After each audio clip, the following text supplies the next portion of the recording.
কোথায়? স্যার এদিকে। 1 মিনিট।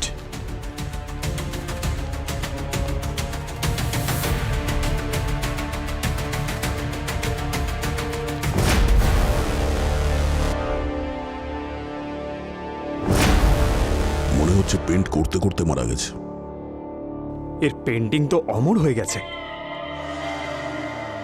আপনি একটু ওদিকে যাবেন।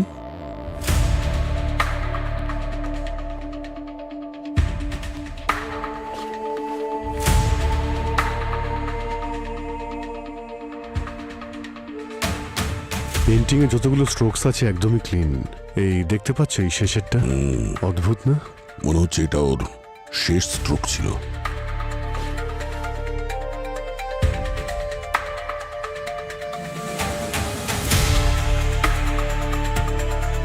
স্যার, স্যার বডিতে কোনো আঘাতের চিহ্ন তো দেখছি না। স্যার বিষও দেওয়া হয়নি, ক্লিন। ক্লিন থাকলে মারা গেল কি করে? জায়গাটা ভালো করে চেক করুন। খুন যখন হয়েছে তো প্রমাণ নিশ্চয়ই থাকবে।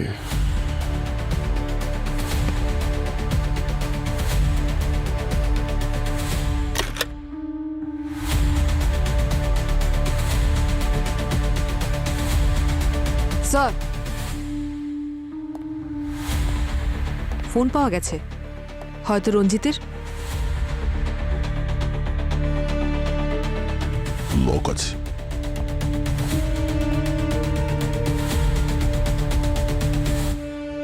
লাস্ট কল কোনো স্নেহা নামের মেয়েকে করেছো? স্নেহা?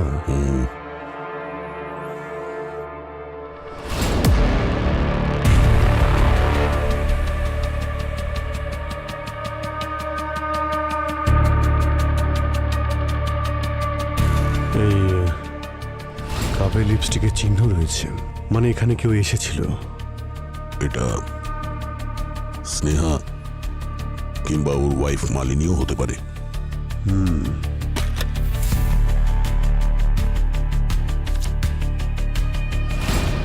স্যার, এই ডায়েরি আর এই ফটোগুলো বক্সে পেলাম।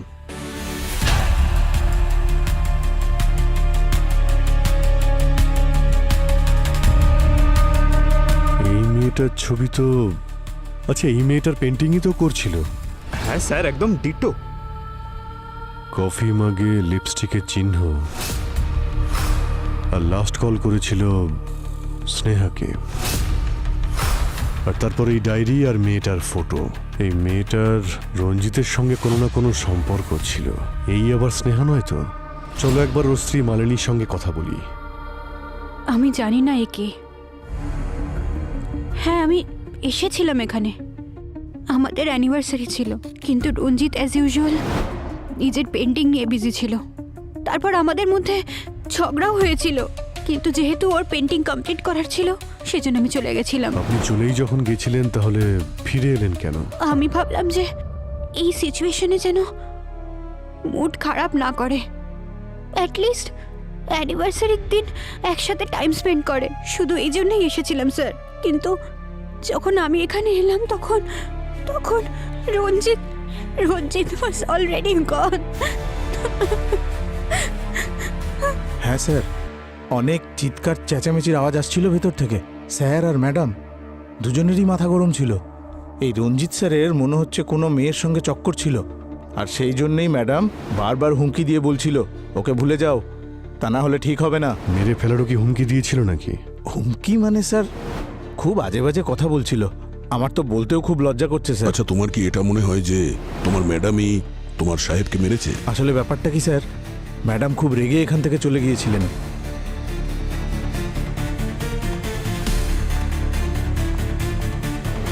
একটু পরেই ফিরে এসেছিলেন, আর তার ঠিক একটু পরেই না আমি স্যারের চিৎকারের আওয়াজ শুনেছিলাম। আমি দৌড়ে ভেতরে চলে গেলাম, তো আমি গিয়ে দেখলাম স্যার নিচে পড়েছিলেন, ম্যাডাম ওনার কাছেই দাঁড়িয়েছিলেন। স্যার, স্যার, এ কি করলেন আপনি ম্যাডাম? এ কি করলেন? তাই স্যার আমার মনে হচ্ছে ম্যাডামই স্যারকে খুন করেছেন। এই মেয়েটাকে কি চেনো তুমি? না স্যার। আচ্ছা, স্নেহা নামের কোনো মেয়ের কথা শুনেছিলে? ও রঞ্জিত স্যারের স্টুডেন্ট ছিল। রঞ্জিত স্যার একা কাজ করা পছন্দ করতেন, কিন্তু ও এখানে আসতো আর অনেক রাত পর্যন্ত ওনার সঙ্গে কাজ করার জন্য থেকে যেত। খুন হওয়ার আগে অন্য কেউ কি দেখা করতে এসেছিল এখানে? আমার থাকাকালীন তো সেরকম কেউ আসেনি। হ্যাঁ, মানে মাঝখানে আধ ঘন্টার জন্য আমি খাবার খেতে গিয়েছিলাম স্যার, সেই সময় যদি কেউ এসে থাকে তাহলে।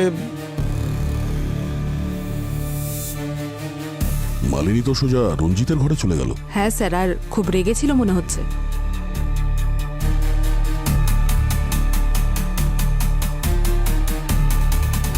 একটু ফরওয়ার্ড করো তো।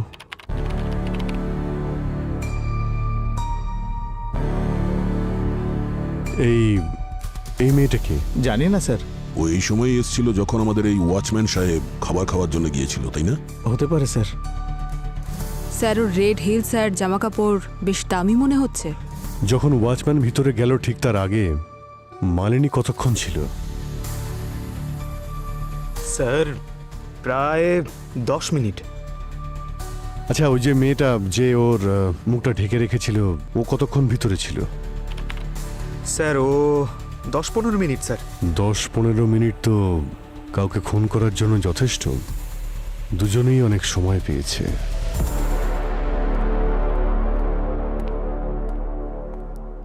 পঙ্কজ, ওই রেড স্যান্ডেলের মেয়েটার ব্যাপারে জানতে পারলে কিছু? স্যার রঞ্জিতের আর্ট গ্যালারির কাছে ইনকোয়ারি করেছি, কিন্তু কেউই ওই মেয়েটাকে দেখেনি স্যার। ওখানকার যতগুলো সিসিটিভি ক্যামেরা আছে সবটাই ট্রেস করার চেষ্টা করা হচ্ছে। ওই মেয়েটার ব্যাপারে সমস্ত ইনফরমেশন চাই আমার। ওকে কি করতে এসেছিল আর কোথায় পাওয়া যাবে ওকে। আই এম শিওর ওই মেয়েটাই কিছু একটা করেছে। আচ্ছা, তোমার কেন এটা মনে হচ্ছে যে ওই রেড স্যান্ডেল পরা মেয়েটাই রঞ্জিতকে খুন করেছে? আরে ভাই, কারো বাড়িতে কেউ মুখ ঢেকে ভালো কোনো উদ্দেশ্য নিয়ে তো ঢুকবে না। দেখতে গেলে উদ্দেশ্য তো মালিনীরও ঠিক ছিল না। ওয়াচম্যান বলছিল না যে মালিনী আর রঞ্জিত অনেকক্ষণ ধরে ভেতরে ঝগড়া করছিল? তাহলেও এতটা সময় যখন ভেতরে ছিল, যা খুশি হতে পারে। হ্যাঁ, হতে পারে, কিন্তু হাজব্যান্ড আর ওয়াইফের মধ্যে ঝামেলা তো হতেই পারে না। এর মানে এটা তো নয় যে কেউ কাউকে খুন করে দেবে। ওর হাজব্যান্ড মারা গেছে, একটু তো সিম্প্যাথি দেখাও। আমার ডিউটি সিম্প্যাথি দেখানোর জন্য নয়, কেস সলভ করার জন্য। আর এমনিতেও তুমি কিভাবে জাজ করবে? হ্যাঁ, তোমার তো পাস্ট প্রেজেন্ট সম্পর্কে কোনো আইডিয়াই থাকে না। কি বললে? হ্যাঁ, কি বললে কি তুমি? দেখো, তুমি কিন্তু প্রফেশনাল আর পার্সোনাল বিষয় গুলিয়ে ফেলছো দয়া, বুঝেছো? আমি তো তোমাকে এটাই বোঝানোর চেষ্টা করছি যে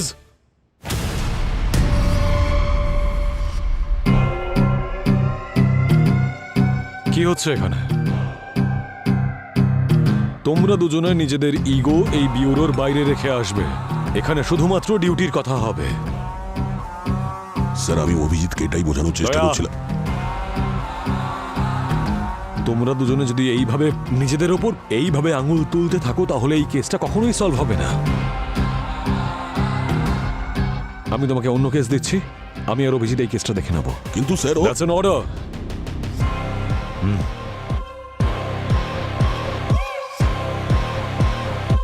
ইয়েস স্যার।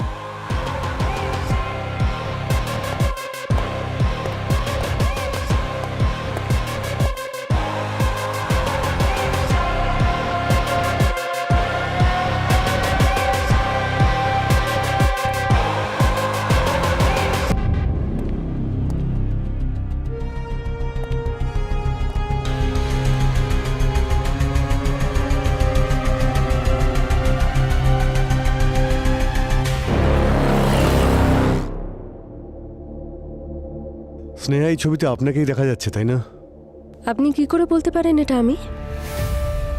ম্যাডাম, প্রশ্ন আমরা করব আর উত্তর আপনি দেবেন। এটা বলুন যে কাল রাতে আপনি রঞ্জিতের সাথে মিট করেছিলেন নাকি করেননি? না, কাল রাতে আমি সিটি হসপিটালে ছিলাম। আমার ভাইয়ের অ্যাক্সিডেন্ট হয়েছিল। আপনারা চাইলে সিটি হসপিটালে কল করে জিজ্ঞেস করতে পারেন। না না, আপনি টেনশন নেবেন না, সেসব খোঁজ আমরা নিয়ে নেব। আপনি এটা বলুন যে কি মনে হয় আপনার, কে খুন করতে পারে রঞ্জিতকে? না, আমার কারোর উপর ডাউট নেই, কিন্তু আমি রঞ্জিতকে 2-3 বার ফোনে ঝগড়া করতে শুনেছি কারোর সাথে। যখন জিজ্ঞেস করেছি তখন বলেছে কাজের প্রেশার, কিন্তু আসল ব্যাপারটা অন্য ছিল। ও নিজের সব পেন্টিংস কভার করতে শুরু করে দিয়েছিল আর ওর স্টুডিওর সব লক চেঞ্জ করিয়ে দিয়েছিল। ওই আর্গুমেন্ট যেদিন হয়েছিল, ডেটটা মনে থাকলে এতে লিখে দিন। স্যার স্যার ওই মেয়েটা যার ফটো আমরা রঞ্জিতের স্টুডিওতে পেয়েছিলাম ওর বিষয়ে জানতে পেরেছি। ওর নাম হলো কাজল। কাজল রঞ্জিতের স্টুডেন্ট ছিল, আর কিছুদিন আগে ও রঞ্জিতের বিরুদ্ধে একটা এফআইআরও করেছিল রিলেশনশিপে চিটিং করার জন্য। আর স্যার কিছুদিন পর এফআইআরটা তুলেও নিয়েছিল আর দিল্লিতে বাবা মায়ের কাছে চলে গিয়েছিল। পঙ্কজ পুরবি, তোমরা দিল্লি রওনা হও এক্ষুনি, সব এনকোয়ারি করে এসো। Okay? I am sorry sir, but that's not possible. 1 মাস আগে কাজল সুইসাইড করেছিল। হোয়াট? হ্যাঁ স্যার, লোকাল পুলিশের কাছ থেকে জানা গেছে, কিন্তু সুইসাইডের কারণ খুঁজে পাওয়া যায়নি। তোর বাড়ির লোকের সঙ্গে কথা বলার চেষ্টা করেছো? ওর বোনের সঙ্গে কথা হয়েছে স্যার। ওরা বলছিল যে কাজল আর রঞ্জিত নাকি একটা রিলেশনশিপে ছিল, কিন্তু যেই মুহূর্তে কাজল ওকে বিয়ে করার কথা বলে রঞ্জিত ওর সঙ্গে ব্রেকআপ করে নেয় স্যার। ওর বোন বলছিল স্যার যে সুইসাইডের আগে কাজলের একটা ফোন এসেছিল, আর কলটা আসার পরেই ও ডিস্টার্ব হয়ে গিয়েছিল। তাহলে কলটা কি করেছিল? ফোন রেকর্ড চেক করেছিলে? রঞ্জিত করেছিল। রঞ্জিত? পঙ্কজ, একটা কাজ করো, রঞ্জিতের ডায়েরিতে যত ডেট আছে খোঁজ নিয়ে দেখো এই ডেটগুলোতেও কোথায় ছিল, সমস্ত ডিটেলস বের করো। আচ্ছা স্যার। মিথ্যে বলবেন না মালিনী দেবী, আপনার হাজবেন্ডের ওপর ওই কাজল কেস করেছিল, আর আপনি বলছেন আপনি কিছুই জানেন না। দেখুন, যা যা হয়েছিল আপনি যা জানেন সত্যি বলে দিন আমাদেরকে, না হলে আমরা গ্যারান্টি দিতে পারবো না যে আপনাকে আর কতগুলো দিন এই বিয়েরতে কাটাতে হবে। হ্যাঁ স্যার, আমি একে চিনতাম, আর এটাও জানতাম যে আমার হাজব্যান্ডের এর সাথে অ্যাফেয়ার ছিল। আমি এই জন্যেই কিছু বলিনি, কারণ অকারণে পাবলিকে আমার আর রঞ্জিতের নাম খারাপ হতো। এমনিতেও এর জন্য আমাদের মধ্যে অনেক ঝামেলা হতো, কিন্তু এখনো অবধি আমি ওর সাথে দেখাও করিনি, আর আমি ওকে চিনিও না। আপনি ওকে চেনেন নাকি চেনেন না সেটা ইম্পর্টেন্ট নয়। রঞ্জিতের যেদিন মার্ডার হয়েছিল সেই রাতে আপনি ওর সঙ্গেই ছিলেন, এটা ইম্পর্টেন্ট। তাহলে গল্পটা হলো এইরকম যে একজন ওয়াইফ তার হাজবেন্ডের এক্সট্রা ম্যারিটাল অ্যাফেয়ারের ব্যাপারে জেনে যায়, আর তার ম্যারেজ অ্যানিভার্সারির দিনই সে ঠিক করে ওই দিনটাকে সে ডেথ অ্যানিভার্সারি করে দেবে। বাজে কথা এগুলো। ওই সামান্য একজন ওয়াচম্যান আপনাদের বলেছে আমার সাথে রঞ্জিতের ঝামেলা হচ্ছিল, সেজন্য আপনারা আমাকে তো দেখছি ভিলেন বানিয়ে দিলেন। আর আমি বলছি তো যে আমাদের দুজনের সম্পর্ক ঠিক ছিল না, কিন্তু আপনাদের মতো লোকেদের গেমস আমি খুব ভালো করে জানি, যে প্রথমে বড় লোকদের কেসের মধ্যে ফাঁসাবো, মিডিয়াতে নাম করব, আর তারপর ডিপার্টমেন্টে প্রমোশন, তারপর সাইড বাই সাইড ব্ল্যাকমেল করে নিজেদের পকেট গরম করা। কিন্তু একটা কথা আমি বলে রাখছি, আপনারা কিন্তু আমার কিচ্ছু করতে পারবেন না। আমার ক্ষমতা কিন্তু অনেক ওপর অব্দি আছে। এরকম ওপর পর্যন্ত ক্ষমতা থাকা অনেককেই আমি দেখেছি মালিনী দেবী, আর আমাদের কাছে বড় লোক গরিব সব সমান হয়। যদি আপনি রঞ্জিতকে খুন করে থাকেন, মনে রাখবেন খুনের শাস্তি শুধু ফাঁসি হয়। তাই যা কিছু বলবেন ভেবে চিনতে বলবেন। স্যার। হ্যাঁ পঙ্কজ? স্যার, এই ডায়েরিতে এমন অনেক জায়গা মেনশন করা রয়েছে যেখানে রঞ্জিত যেত। ওখানে একটা পুরনো বাংলো আছে স্যার, যেটা আগে একটা আর্ট স্কুল ছিল, ওখানে ও বারবার গেছে। অভিজিৎ, তুমি যাও আর গিয়ে খবর নাও, এমন কি বিশেষ আছে ওই বাংলোতে যে রঞ্জিতের ওখানে বারবার আসা যাওয়া ছিল।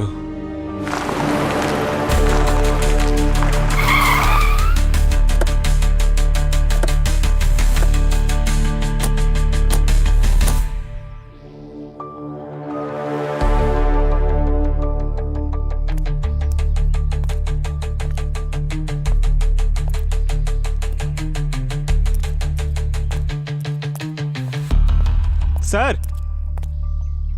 ভেঙে দেবো? আরে ছাড়ো না ভাই পঙ্কজ, দরজা ভাঙতে গিয়ে আবার তোমার পাটা না ভেঙে যায়। দরজা ভাঙার কাজ তো শুধু দয়া, সব জায়গায় শক্তি দিয়ে সব কিছু হয় না, মাঝে মধ্যে বুদ্ধিরও ব্যবহার করতে হয়।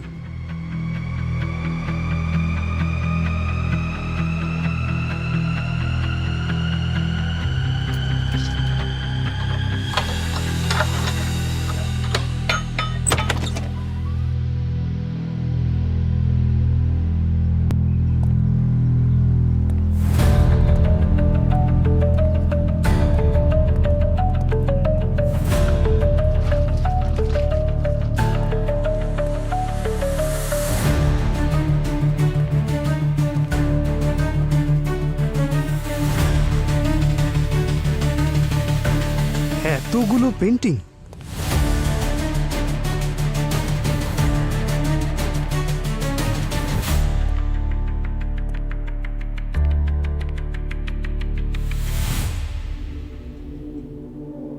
স্যার এই পেন্টিংসগুলো দেখে মনে হচ্ছে এগুলো বেশ দামি। রঞ্জিত কি এখানে পেন্টিংয়ের জন্যই আসতো নাকি? স্যার এই রঞ্জিতের মৃত্যুর পিছনে নিশ্চয়ই অন্য কারণ আছে। ঠিক বলেছ। একটা কাজ করো, বাংলোটাকে সিল করে দাও। খোঁজ নিয়ে দেখো বাংলোটা কার, আর এই সমস্ত পেন্টিংগুলো তোলো।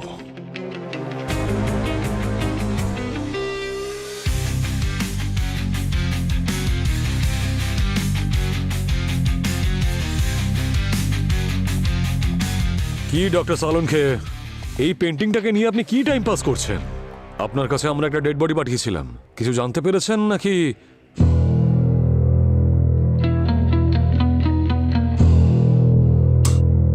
আরে অভিজিৎ, বড় অদ্ভুত কেস নিয়ে তুমি এসেছো। কেন, কি হয়েছে? আরে ভাই, রঞ্জিতের বডিটা যখন এসেছিল একদম ঠিক ছিল, কিন্তু যত সময় যেতে থাকলো এর বডির সমস্ত অর্গ্যানগুলো খুব তাড়াতাড়ি ডিকম্পোজ হতে শুরু করলো। কিন্তু এরকম কেন হচ্ছে স্যার? আপনারা তো বডিটাকে প্রিজার্ভ করে রাখেন না? হ্যাঁ রাখি, কিন্তু এর বডিতে অবশ্যই কিছু একটা আছে যার কারণে ওর অর্গ্যানগুলো ডিকম্পোজ হয়ে চলেছে। কি স্যার? আসলে আমি পাঠিয়েছি গার্গিকে ওর ব্লাড স্যাম্পলস আর টিস্যু স্যাম্পলস নিয়ে আমাদের সেন্ট্রাল ল্যাবে। ওখানে চেকিং হবে, তারপরে জানা যাবে যে কি কারণে ওর অর্গ্যানগুলো এত তাড়াতাড়ি ডিকম্পোজ হয়ে চলেছে। তাই ততক্ষণ একটু পেন্টিংটার সঙ্গে আমি টাইম পাস করে নিই। আসুন।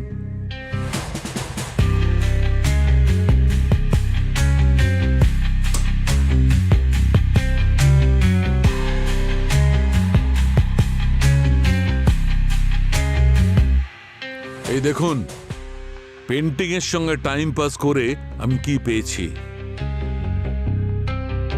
কিছু রহস্যকে রহস্য রাখার জন্যে মরতেই হয়। এমন কোন রহস্য আছে যে কারণে রঞ্জিতকে এইভাবে মরতে হলো?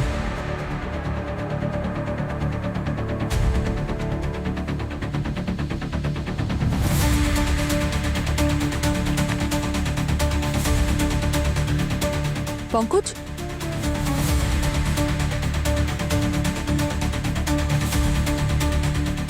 এই দেখো।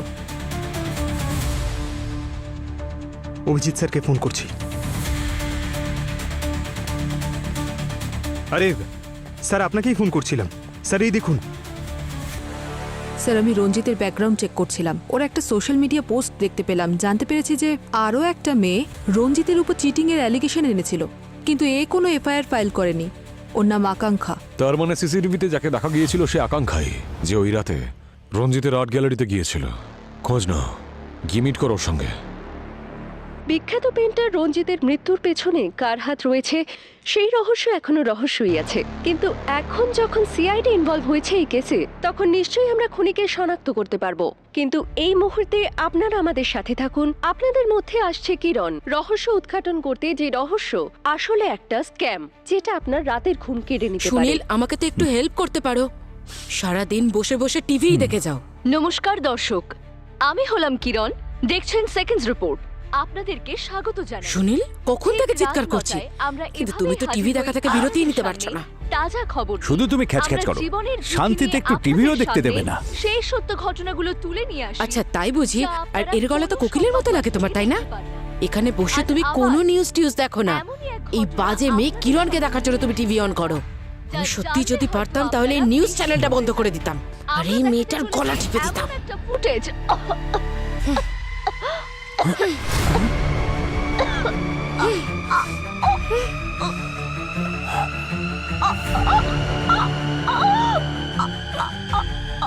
এই তো মরে গেল। খবর করতে করতে নিজেই খবর হয়ে গেল। ভয় লাগছে আমার। আমার গলাটা টিপে দিও না, আর কখনো খবর দেখবো না। 1 মিনিট, দেখে দেখি সরে যান। স্যার এদিকে।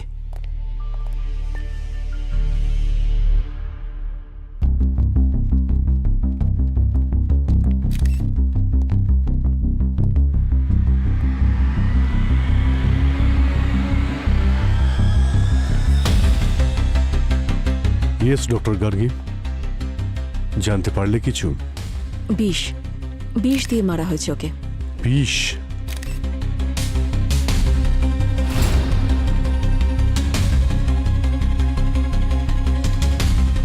ওর নখগুলো দেখছেন স্যার, একদম নীল হয়ে গেছে, আর ওর ঠোঁটের চারিদিকের স্কিন শুকিয়ে গেছে। It's a clear case of poison.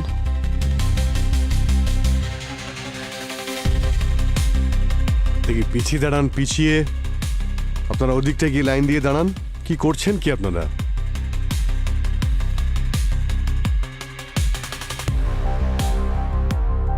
স্টুডিওটাকে ভালো করে চেক করো। বিষ এখানেই দেওয়া হয়েছে মানে কোনো না কোনো এভিডেন্স তো অবশ্যই থাকবে।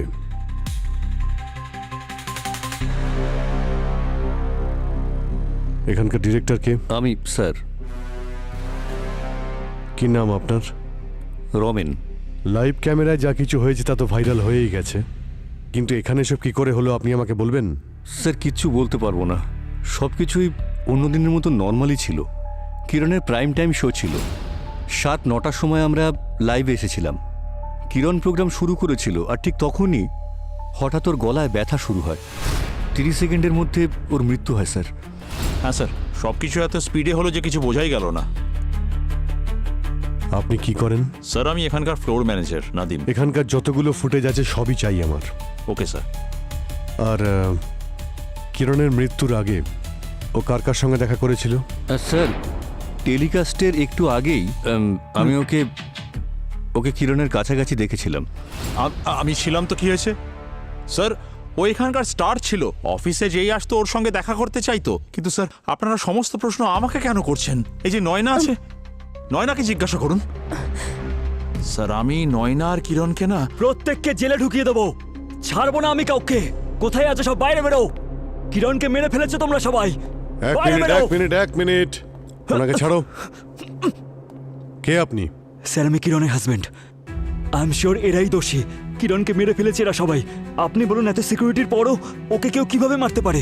আপনি কোথায় ছিলেন যখন কিরণ মারা যায়? স্যার আমি নিজের বাড়িতেই ছিলাম, কিরণের সাথে এইসব হচ্ছিল আর আমি কিচ্ছু করতে পারিনি। দাঁড়িয়ে সব দেখতে হলো আমাকে। আমার চোখের সামনে কিরণ দম বন্ধ হয়ে মারা গেল স্যার, আমি কিচ্ছু করতে পারলাম না ওর জন্য। আচ্ছা মিস্টার কবির, আপনি কাউকে সন্দেহ করেন? স্যার আমি তো বললাম এরা সবাই এনাদের সবাইকে আমি জিজ্ঞাসাবাদ করছি, ইনভেস্টিগেশন চলছে। এনাদের ছাড়া আর কাউকে সন্দেহ হয় আপনার? আই মিন কিরণের সঙ্গে কারোর কোনো ঝামেলা হয়েছিল বা আপনার কোনো শত্রু? স্যার জোর দিয়ে আমি তেমন কিছু বলতে পারবো না, কিন্তু কিরণ কিছুদিন ধরে টেনশনে ছিল। আমি ওকে জিজ্ঞেস করলাম যে কি হয়েছে, আমাকে বলতে পারো তো, কিন্তু ও বললো যে অফিসে অনেক কাজ আছে, অনেক স্ট্রেস। দেন আই থট যে এটা মিডিয়া লাইন, স্ট্রেস থাকা স্বাভাবিক, তাই। কিন্তু স্যার আমি আপনাকে বলে দিচ্ছি এরা সবাই মিলেই ওকে মেরেছে। ঠিক আছে, সেটা আমরা এদেরকে ধরুন, ছাড়বেন না সব কাউকে। দেখছি। আচ্ছা ওনাকে বসাও ওনাকে। আপনি বসুন। বসুন। আমি একটু পরে আপনার সঙ্গে কথা বলছি, বসুন আপনি।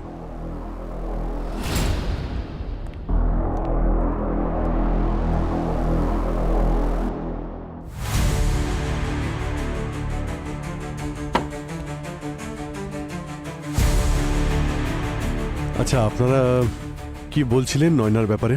হ্যাঁ স্যার, আমি যেটা বলছিলাম, আমি নয়না আর কিরণের মধ্যে একদিন প্রচন্ড ঝগড়া হতে দেখেছি। কি বলছে? কিরণের সঙ্গে ঝগড়া হয়েছিল তোমার? ইয়েস ম্যাম, আমার আর কিরণ ম্যামের একদিন আর্গুমেন্ট হয়েছিল।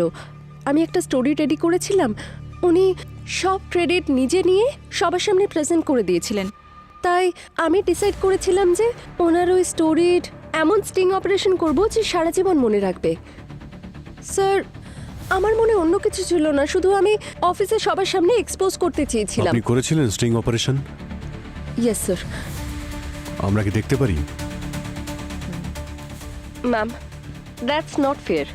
ওই স্টোরিটা আমি অনেক মাস খেটে লিখেছি, ওই ইনফরমেশনগুলোর জন্য আমি কত রিস্ক নিয়েছি, আর আপনি এভাবে আমার প্রজেক্ট থেকে আমাকেই বার করে দিলেন। রিল্যাক্স বেবি, তুমি এখনো একজন জুনিয়র রিপোর্টার। তুমি যদি ওই নিউজটা করো, মানুষজন তো ইন্টারেস্ট দেখাবে না, কেউ ঘুরেও তাকাবে না। তার মানে 0 টিআরপি। কিন্তু ওই রিপোর্টটাই যদি আমি সবার সামনে প্রেজেন্ট করি, তাহলে তখন ওটা ব্লকবাস্টার হয়ে যাবে। আর তোমার যদি এতই সমস্যা থাকে, তাহলে কোনো ব্যাপার নয়, আমাকে বলো। তাহলে কাল সকালে টেস্টে তুমি টার্মিনেশন লেটার পাবে, ওকে? স্যার আমি শুধু আমার স্টোরি, আমার পরিশ্রমের ক্রেডিট চেয়েছিলাম, আর কিছু না। আর এইসবের মাঝে কিরণ ম্যামের মার্ডার কে করেছে আমি সত্যিই জানি না। কে মেরেছে আর কেন মেরেছে সেসব তো আমরা জানবই। স্যার আপনি বিশ্বাস করুন বা না করুন, কিরণ অনেস্ট ছিলেন না। উনি এই অফিসেও সবাইকে ঠকিয়েছেন। আর কাকে উনি ঠকিয়েছেন? রোহিতকে ঠকিয়েছেন। মিস্টার রোহিত, আপনার সঙ্গে কি হয়েছিল? স্যার আমি আর কিরণ একসাথে প্রাইম টাইম শো চালাতাম। ও আমাকে ব্ল্যাকমেল করে আফটারনুন স্লটে ঠেলে দিল। ব্ল্যাকমেল তো কেউ তখন করে যখন কেউ কোনো খারাপ কাজ করে থাকে। তাড়াতাড়ি বলো কি করেছিলে তুমি। আমি বলছি স্যার, আর আর আমার তেমন কিছু লুকোনোরও নেই। আমি একবার ভুল নিউজ চালিয়ে দিয়েছিলাম, আর কিরণের কানে সেটা পৌঁছে গিয়েছিল, আর ও আমার কেরিয়ার নিয়ে হুমকি দিয়েছিল, আর সেজন্য আমি চুপচাপ প্রাইম টাইম ছেড়ে দিয়েছিলাম। মিস্টার রোহিত, নিউজ চালানো একটা দায়িত্বের কাজ। এরপরে এরকম ভুল না করলেই ভালো হবে। হ্যাঁ স্যার। আমি সব জায়গায় খুব ভালো করে দেখেছি স্যার, বিষের কোথাও কোনো ট্রেস নেই। আচ্ছা, ডক্টর গার্গী, কিছু পেলে তুমি? স্যার আমি সব কিছু চেক করে নিয়েছি, কিন্তু বিষের কোনো সোর্স পাইনি। কি বলছো কি তুমি? মার্ডার যখন হয়েছে সবকিছু হাওয়াতে কি করে মিলিয়ে গেল? স্যার বডিটা ল্যাবে নিয়ে যেতে হবে, পোস্টমর্টম করার পরেই আমি কিছু বলতে পারবো। ঠিক আছে, বডিটাকে ফরেন্সিক ল্যাবে পাঠানোর ব্যবস্থা করে দিচ্ছি আমরা।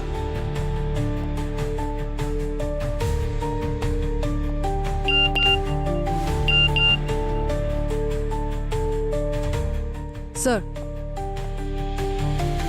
স্যার যে মেয়েটা রঞ্জিতের বিরুদ্ধে সোশ্যাল মিডিয়ায় কমপ্লেন করেছিল ওকে পাওয়া গেছে। কে সে? ওর নাম আকাঙ্ক্ষা। আকাঙ্ক্ষা? কেউ যদি আমার ক্ষতি করার চেষ্টাও করে তাও আমি তাকে কিছু বলবো না। আচ্ছা, প্রতিশোধ নিতেও নয়? What do you mean? I mean Akanksha, তুমি যে সোশ্যাল মিডিয়ায় পোস্টটা করেছিলে রঞ্জিতের বিরুদ্ধে রাগ করে, সেটা দেখে মনে হয়নি রঞ্জিতকে তুমি এমনি ছেড়ে দেবে। রঞ্জিত আমায় চিট করেছিল। আমি কোনোদিন জানতেই পারলাম না যে ও ম্যারিড। আমি ডিপ্রেশনে চলে গিয়েছিলাম, অনেক কষ্টে ওভারকাম করেছি। আর ম্যাম, আজকাল সোশ্যাল মিডিয়া সব থেকে সেফ জায়গা নিজের অ্যাঙ্গার আর ডিপ্রেশন বের করার জন্যে। আপনি ওখানে হাজার হাজার পোস্ট পাবেন এরকম। আচ্ছা, সেই হাজারটা লোক রঞ্জিতের আর্ট গ্যালারিতে নিশ্চয়ই যেত না?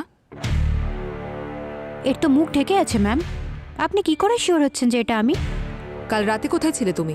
নিজের বাড়িতে। আমার স্টামাক আপসেট ছিল উইথ এ লিটল ফিভার। আমি ওষুধ খেয়ে ঘুমাচ্ছিলাম। কোনো প্রুফ আছে তোমার কাছে? ম্যাম আমি একা থাকি। এবার একা থাকলে আমি প্রুফ কোথা থেকে দেব? আপনি তো একজন সিআইডি অফিসার, খোঁজ নিয়ে জেনে নিন। সে তো আমি অবশ্যই জানবো।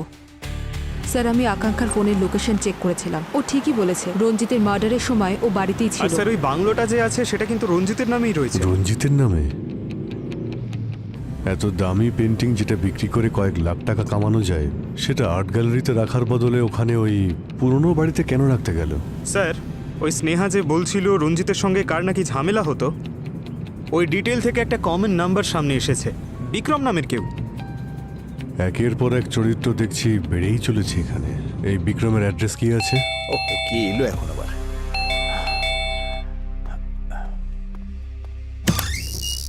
মিস্টার বিক্রম, আপনারা কারা? অনেক দেরি করলেন দরজা খুলতে। আরে এ কি অসভ্যতা! কি করছিলেন আপনি? হ্যাঁ, আমি তো ওয়াশরুমে ছিলাম। আপনারা কারা? আমরা সিআইডির লোক। সরি স্যার, একটু বেশি রিঅ্যাক্ট করে ফেলেছি। কাল রাতে আপনি কোথায় ছিলেন? এখানেই ছিলাম, বাড়িতে। রঞ্জিতকে নিশ্চয়ই আপনি চেনেন। আরে ওকে কে চেনে না স্যার? 1 নম্বরের ফ্রড আর অত্যন্ত ভাঁওতাবাজ। ও তো নামকরা পেইন্টার ছিল। আরে কি এমন পেন্টারও অন্যদের স্টাইল আর আইডিয়া কপি করে এস্টাবলিশ করেছে নিজের ক্যারিয়ার। আমার স্টাইলও কপি করেছিল ও স্যার। শুধু এইটুকুর জন্য ওকে খুন করলে? আরে কি কথা বলছেন আপনারা? আমি কোনো মার্ডার ফার্ডার করিনি, ট্রাস্ট মি। আপনার সঙ্গে ফোনে নাকি প্রায় ঝামেলা হতো ওর সঙ্গে। শুনেছি আপনি হুমকিও দিয়েছিলেন। স্যার সেদিন ও আমাকে এত বাজে বাজে কথা বলেছিল, যাতে কিছু খারাপ কথা আমিও বলেছিলাম ওকে। That's it. আর রাগের মাথায় মানুষ তো অনেক কিছুই খারাপ কথা বলে ফেলে। তার মানে তো এই নয় স্যার আমি ওকে মার্ডার করেছি।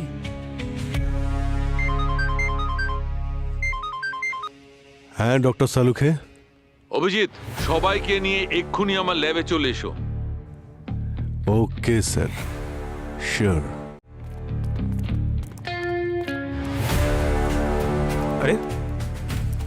সালুঙ্খে স্যার, কোথায় গেলেন?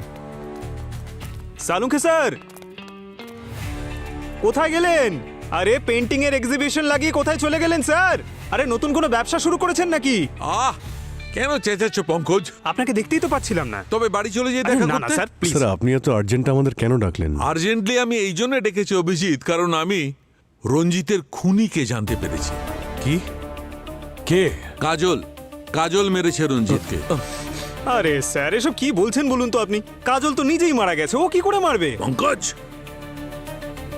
কাজলের পেন্টিংটা মেরেছে রঞ্জিতকে। কাজলের পেন্টিং? স্যার স্যার এটা হলো কি করে? আই মিন আপনি জানলেন কি করে? দেখো, যখন গার্গী আমাদের সেন্ট্রাল ল্যাবে ওই রঞ্জিতের ব্লাড আর টিস্যুস চেক করছিল, রিপোর্ট চেক করছিল, তখন আমি কিরণের পোস্টমর্টেম করছিলাম। অদ্ভুত ব্যাপার, আমি কিরণের অর্গানগুলো ওই রকমই ডিকম্পোজ হতে দেখলাম, ওই রকমই তাড়াতাড়ি যেমন রঞ্জিতের অর্গানগুলো ডিকম্পোজ হচ্ছিল। তার মানে রঞ্জিত আর কিরণের মৃত্যু একই বিষয়ের জন্য হয়েছে? স্যার, সাইটোনিয়াম 47। AK-47 এর পরে প্রথমবার এই ভয়ঙ্কর একটা নাম শুনলাম। কি ছিল জানো? সাইটোনিয়াম 47। সেটাই? হ্যাঁ, সেটা খুব বিপজ্জনক বিষ পঙ্কজ। ইনফ্যাক্ট AK-47 এর থেকেও বেশি। এক সেকেন্ডেই সব শেষ হয়ে যায়, ডেড। আর খুব তাড়াতাড়ি ওর অর্গানগুলো ডিকম্পোজ হতে শুরু করে দেয়। স্যার বিষ যখন ছিল তখন আপনি বডিতে কেন পেলেন না? এটাই তো এর বিশেষত্ব স্যার। এটা ভিকটিম মারা যাওয়ার কয়েক ঘন্টা পরেই ডাইলিউট হয়ে যায়। রঞ্জিতের কেসেও এটাই হয়েছিল। কিন্তু এই বিষটা এদের দুজনের শরীরে এলো কি করে? মানে রঞ্জিত আর কিরণ দুজনের মৃত্যুর আগে কোনো কিছুই তো খায়নি, আর না এদের শরীরে কোনো ইনজেকশন দেওয়ার চিহ্ন রয়েছে। ইউ আর রাইট, এই কথাটাই আমিও ভাবছিলাম। একই জিনিস আমাকেও খুব ভাবাচ্ছিল, কিন্তু আমি যখন রিপোর্ট দেখলাম একদম ক্লিয়ার। আর তারপর আমি রঞ্জিতের স্টুডিও গেলাম আর ওখান থেকে সমস্ত জিনিসপত্র তুলে আনলাম। বস, খুবই স্পেশাল কেমিক্যাল এটা, স্কিনের মধ্যে দিয়েও বডির ভেতরে প্রবেশ করতে পারে। আর রঞ্জিতের কেসটায় এই বিষ ভেতরে ঢুকেছে লিনসিড অয়েলের মাধ্যমে। লিনসিড অয়েল, যা বেশিরভাগ পেইন্টাররা নিজেদের পেইন্টিংয়ে ব্যবহার করে। পেইন্টার মাঝে মধ্যে তুলির সঙ্গে সঙ্গে নিজেদের হাতও ব্যবহার করে। ব্যাস, এই সুযোগটাই খুনি কাজে লাগিয়েছে রঞ্জিতকে মারবার জন্য। আর স্যার কিরণ কিভাবে মারা গেছে? ও ঠোঁটে যে লিপস্টিকটা ইউজ করেছিল তার মাধ্যমে। ক্যামেরায় লাইভ যাওয়ার আগে নিশ্চয়ই ইউজ করেছিল। And that's it, game over.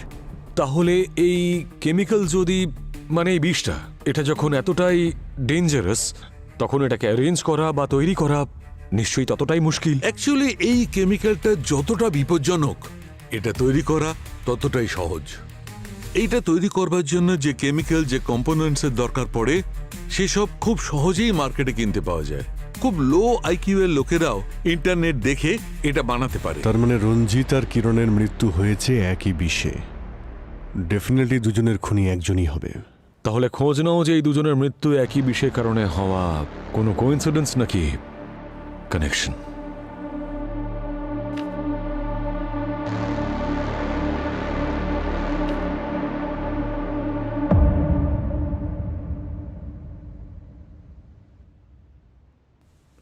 Sir sir কিরণের জিনিসপত্র থেকে আমরা কিছু ফেমাস পেইন্টারের পোর্টফোলিও পেয়েছি আর কিছু পেইন্টিংসের ফটোজ। এই দেখুন, এটা এটা এই পেন্টিংটা, এটা তো ওই পেন্টিংটা যেটা রঞ্জিতের বাংলোতে দেখেছিলাম। তার মানে এই কেসে শুধু মার্ডারই নয়, নকল পেন্টিং তৈরি করার একটা অ্যাঙ্গেলও রয়েছে। একটা কাজ করো, রঞ্জিতের বাংলো থেকে যতগুলো পেন্টিং পাওয়া গেছিল সব বিউরোতে নিয়ে এসো।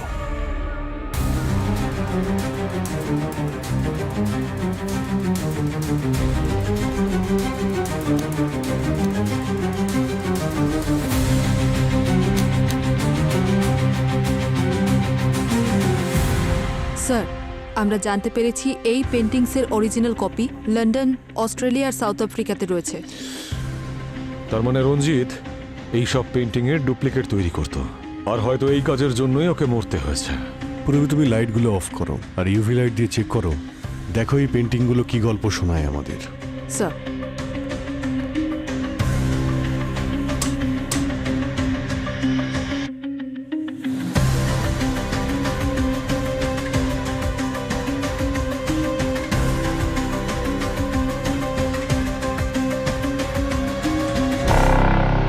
এই পেন্টিংগুলো বিক্রি করার জন্য হয়তো এই কোডটা প্রয়োজন।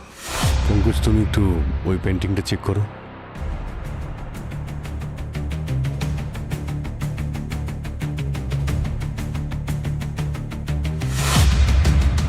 এই ফ্লাওয়ারের চিহ্ন ওই পেন্টিংয়েও ছিল আর এই পেন্টিংয়েও আছে। আচ্ছা, এক কাজ করো, এটা দেখো তো। এই দেখুন স্যার, সব পেন্টিংয়ে কোড দেওয়া আছে আর ফ্লাওয়ারের চিহ্ন। এই ফ্লাওয়ারের চিহ্ন আমি কোথাও দেখেছি।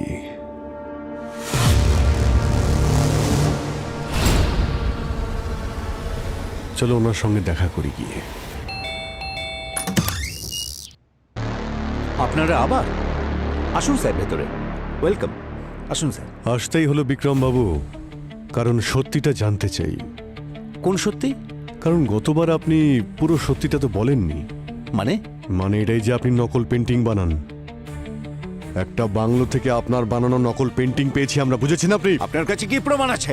ওই পেন্টিং আমার। বাজে কথা বলছেন। কি বিক্রম বাবু, সত্যিটা বলবেন নাকি আরো যত্ন করতে হবে আপনাকে? হ্যাঁ,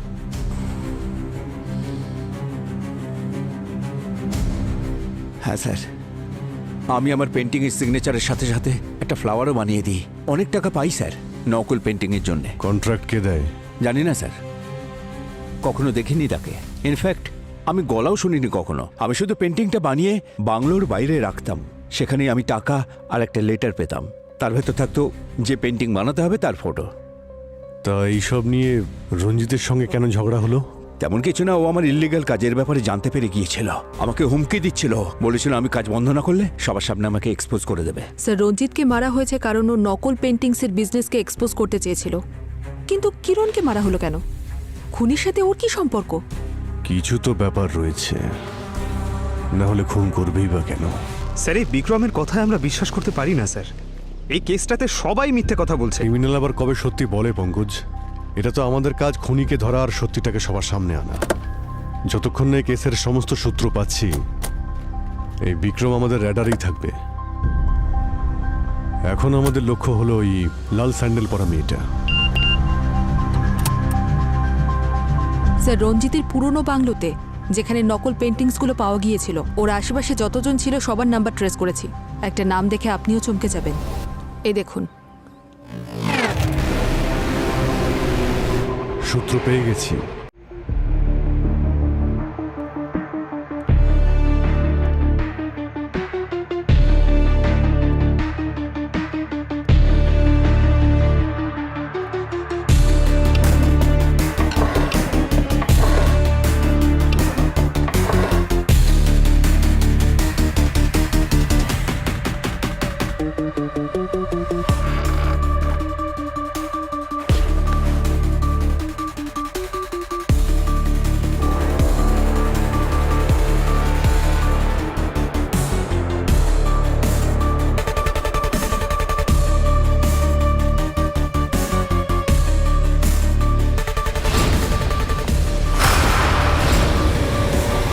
আরে ম্যাডাম, ব্যাপারটা বুঝুন। এনআরআই পার্টি অনেক বড়। আরে বস বলেছেন এখন নয়, এখন রিস্কি হয়ে যাবে। সিআইডি বিক্রম অব্দি পৌঁছে গেছে আর সব পেন্টিংও সিজ করে দিয়েছে। ওকে বলো একটু টাইম লাগবে। ম্যাডাম, ওদের তাড়া আছে, তাই তো 5টা পেন্টিংয়ের জন্য 2.5 কোটি টাকা দিচ্ছে। এই ডিলটা হয়ে যাক, তারপর বেশ কিছু মাস চুপচাপ থাকা যাবে। Hello hello ma'am. আচ্ছা ঠিক আছে ঠিক আছে, আমি পেন্টিং অ্যারেঞ্জ করে টাইম আর লোকেশন বলে দিচ্ছি। আর হ্যাঁ, ক্লায়েন্টকে বলবে পুরো পেমেন্টটা যেন ক্যাশে দেয়, আর সেটাও ইন্ডিয়ান কারেন্সি। ওকে, ডান ম্যাম।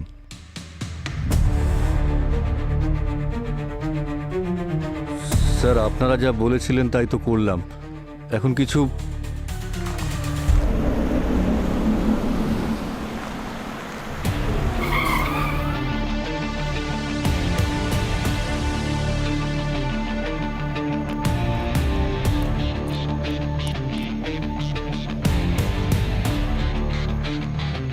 হ্যালো স্যার, উনি আমাদের ক্লায়েন্ট।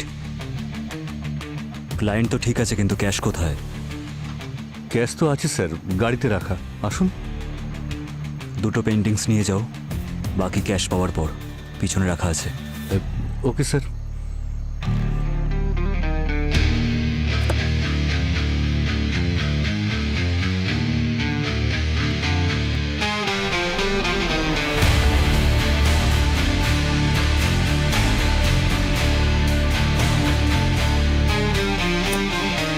আমার চোখের সামনে কিরণ দম বন্ধ হয়ে মারা গেল স্যার, আর আমি ওর জন্য কিচ্ছু করতে পারলাম না। নিজের অ্যাঙ্গার আর ডিপ্রেশন দেখানোর জন্য আজকাল সোশ্যাল মিডিয়া সব থেকে সেফ জায়গা। স্যার পেন্টিং, বাকি পেন্টিংগুলো ক্যাশ পাওয়ার পরে দেবেন।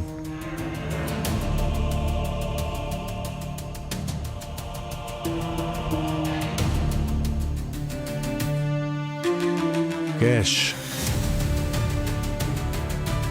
ক্যাশ।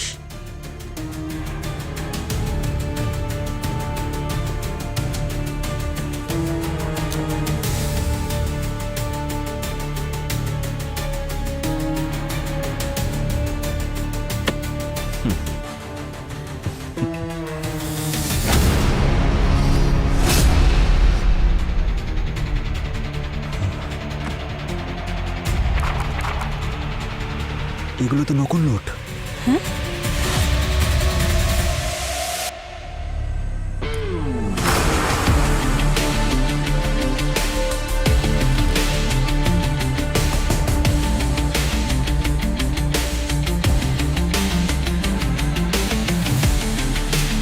লাউ গাছ লাগালে আম পাবে কোথা থেকে মিস্টার কবির?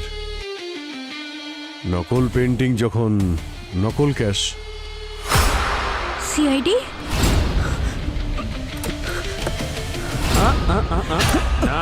নো।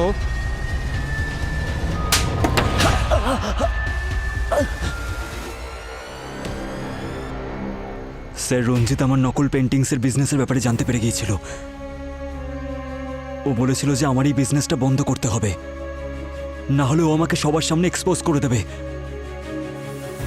কিন্তু যখন আমি বিজনেসটা বন্ধ করলাম না, তখন ও কিরণের সাথে দেখা করলো যাতে মিডিয়ার সামনেই কথাগুলো আসতে পারে। রঞ্জিত জানতো না যে কিরণ তোমার ওয়াইফ? না স্যার, কিরণ আমার ওয়াইফ হওয়ার সম্পূর্ণ সুযোগ নিয়েছে। আমি ওকে কারোর সাথে ফোনে কথা বলতে শুনেছিলাম স্যার, যে ও প্রাইম টাইমে আমাকে এক্সপোজ করে দেবে, জেলে পাঠিয়ে দেবে আমাকে, আর তারপর আমার থেকে ডিভোর্স নিয়ে অ্যালুমিনির টাকা নিয়ে এনজয় করবে।